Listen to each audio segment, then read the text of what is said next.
All right, hey guys, it's Nick with Bolted On, and today in this video, we're gonna be talking a little bit about our 360 chocks. So these are E and L track capable.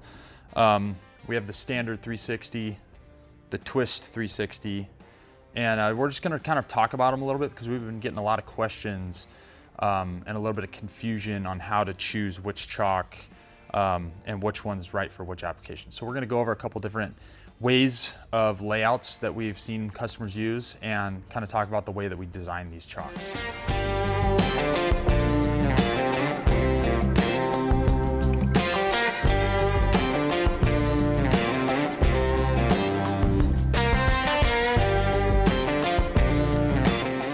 All right, so if you're not familiar with our 360 chock lineup, we offer our 360 chocks in dirt bike or sport bike platform.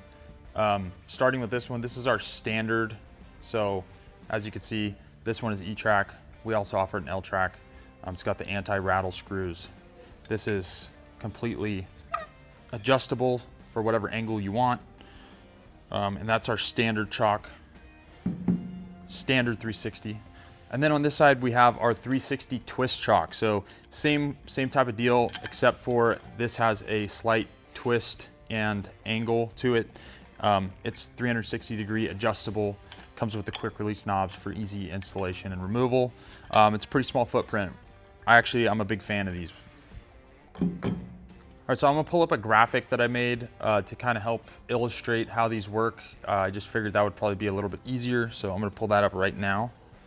All right, so now that I got this fancy diagram up on the screen that I made, this is gonna help illustrate how the chocks work. So we're gonna start with the standard non-twist chock. This is just our standard 360 chock that's available in E-track or L-track. So as you can see, these arrows are nice and straight in line with the chock. That's how this one was designed. It's designed for the bike to pull straight in, and the front wheel tracks the back wheel. And they're nice in line, and that's gonna give you the most stability out of these chocks. Now, you can load 3 bikes. The only problem with this is if you're limited on space, you're not gonna have bar clearance. And that's where the twist chock comes in, and we'll get to that just in a second. So on this right side diagram, this is another popular way that we've seen people load, and this is up against a wall. And this is where you're actually gonna use the angle feature. And so you can get the perfect angle to fit those bikes in there nice and tight. Again, the front wheel and back wheel are going to be going in the same direction. They're gonna be tracking each other with this chock. You can't pivot the back or else it's gonna give it a lean and it's not gonna sit in the chock quite right. So these are the main 2 ways. I'm sure there's more ways you could figure out how to do this. Like if you had a big enough trailer, you could load these completely sideways and have your bikes completely perpendicular to the walls. That would work. But just keep in mind the standard chock, the wheels gotta be in line with each other or else it's not gonna be ideal. All right, now moving over to the twist chock. So on this left diagram right here, this center one is gonna be a standard chock. This is called our 3-bike shorty kit for the 360 chock system. So this middle one right here is gonna be just a standard 360, no twist. And your bike's gonna load straight into it, front wheel tracking back wheel, like we just talked about. Now, where the twist chocks come in, and this is kind of popular on like the 6x10, 6x12, the more narrow trailers where you're limited on width. So as you can see, this chock, the side chocks are tilted, and that's gonna allow you to pull the tire in straight to the chock and then kick the back end over to give you clearance for that middle bike to fit. Having the front wheels turned like that is gonna give you enough bar clearance to fit that third middle bike without any kind of space or anything.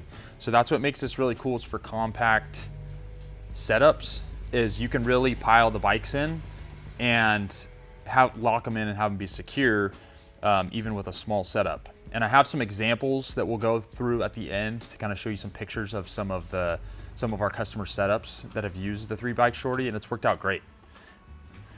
But as you can see, so this front tire is gonna go straight in, and then you're gonna kick the back tire over so it's parallel with the wall. That's gonna give you a nice level seat when you're hauling. Your bike's not gonna be leaning more to the right, leaning more to the left. That's what that Twist Chock's designed to do.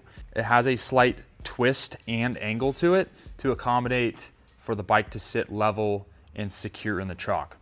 Now, on the right side, this right side diagram, you can buy 3 of the same Twist Chocks and load them that way too. Keep in mind, all the wheels are gonna be turned the same way, so that's gonna give you bar clearance. Bars won't be hitting, and then that's also gonna allow you to space them out so that you can make sure the pegs aren't hitting also. And this is also, can be used for a pretty compact design too. A lot of those, like I was saying, 6x10, 6x12 enclosed, or the open trailers too, those work too. Also, something I forgot to mention was the 3-bike shorties are used a lot in vans because the vans are, you know, they're not as wide as a toy hauler, so you have a little bit less space there. And they work out great for the vans. Now with the Twist Chocks, you cannot have the front wheel and the back wheel tracking each other and haul it like that. It's going to pitch it over to either the right or the left, depending on which side chock you got, right or left. And that's gonna make it so that the front tire's kind of sitting in the chock funky. It's not gonna secure down all the way. You really gotta make sure you get that front tire in and then kick the back over with the twist. Now it's kind of a caveat because the twist, you have to kick the back end over. The standard, you have to keep the tires in line. All right, so now that we made it this far, we're gonna dive into some of the customer photos that we have and some of the photos we've taken for install examples. And I feel like that's gonna kind of help build that bridge to not be so confused about these. So in this first photo, we have 2 adventure bikes. This guy looks like he's got a toy hauler because he's got these fold down couches or bed or whatever that is. But you'll notice he's got L-track, so he's got our quick release. And you'll also notice he does have the 3-bike shorty, he just doesn't have a bike in the middle. So he's got the standard 360 in the middle, the right and the left hand on the sides, and that's gonna give you that bar clearance like we were talking about in the middle. But the 3-bike shorty kit is really the way to go for tighter spaces. It really allows you to have plenty of clearance. Your bikes aren't gonna be rubbing on each other, and the bars aren't gonna be hitting, the pegs aren't gonna be hitting. It really gives you pretty good clearance, and you can, you know, adjust those along the L-track or E-track to space it out, depending on what your setup is like. All right guys, so this next example is gonna be 3 Kawasaki's on this tiny little trailer. So this looks like, if I had to guess, probably 5 feet across. He's rocking the 3-bike shorty kit. You can really see how he's got that standard chock in the middle, the 2 twists on the outside, gives you the bar clearance. Obviously this is a really tight setup, but it doesn't look like he has anything rubbing, maybe a little bit in the center bike, but it looks like you could kick it over a little more to get that extra clearance. All right, going on to this next example. This was in our shop. This is our demo board. Another 3-bike shorty setup. As you can see, right, left on the outsides, the Twist Chocks on the outsides, and a standard 360 in the middle. Plenty of bar space, 3 full-size bikes. So 3 bikes on a 5-foot L-track strip, pretty good. This is another common setup also in the bolted on shop on our demo board. This is gonna be 3 right-hand chocks. So that wheel's gonna turn to the right. All 3 bikes, the bars are gonna stagger. So you got bar clearance, and you can see how those back tires are perpendicular to the L-track. So the back wheel is not tracking the front wheel. The backs are kicked over. Everything's level, everything's strapped down, nice and tidy. Again, 3 full-size bikes on a 5-foot L-track strip, pretty good. Here's another close-up of the Twist Chock. So you can really see, I kind of wanted to go over this with this Twist Chock, because you can kind of see what I'm talking about with the bike leaning is this tire right here. You can see how the tire's turned, but the tire's not straight up and down. It's slightly leaned. So that's how your seat would be if you just loaded it straight in. But when you kick the back over, it tilts at it counter tilts and it levels out, and that's how we designed this chock to be used. For the last example I have is just our standard 360. So this is not the twist. This bike went straight into the chock. The back tire is tracking the front tire. Everything's nice and in line, and keeps it nice and tidy and nice and secure for you. So now we're gonna send you over to the demo board with Scott, and he's gonna throw 2 bikes in the chocks and kind of talk about them and show you real life what the bikes are gonna look like when you load them up, how the angles are, how to set everything up. We offer a right-hand passenger 360 twist chock and a left-hand driver 360 twist chock. The right-hand passenger chock is designed to turn the bars to the right at full lock, and the left-hand driver chock is designed to turn the bars left at full lock. It's designed for the rear to pivot around the front.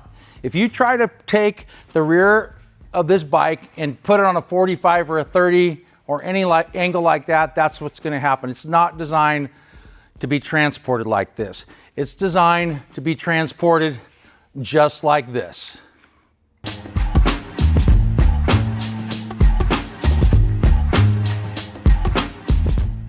This is our standard 360 wheel chock. This is designed for the front tire to be in line with the rear tire and the handlebars to be straight. This can go on any angle. It also rotates 360 degrees.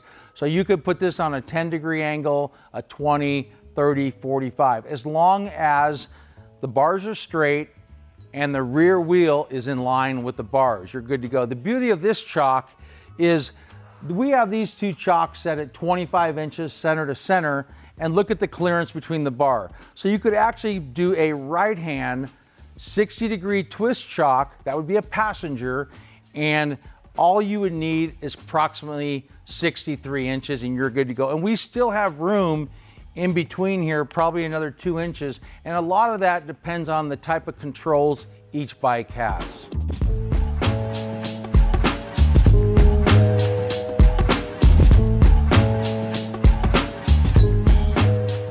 Main key with this chock is the front and rear tire have to be in line and the handlebars have to be straight. You can rotate this 360 degrees. You can put it on a 10-degree angle, a 20, a 30, a 45, whatever you want. All right, guys, I'm gonna wrap the video up here. I hope that answered questions, different concerns.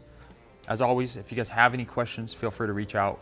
Phone number, email, social media, we're on everything.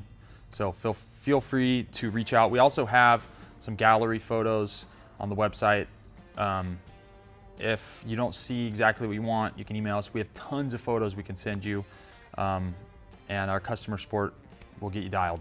We'll see you in the next one. Peace.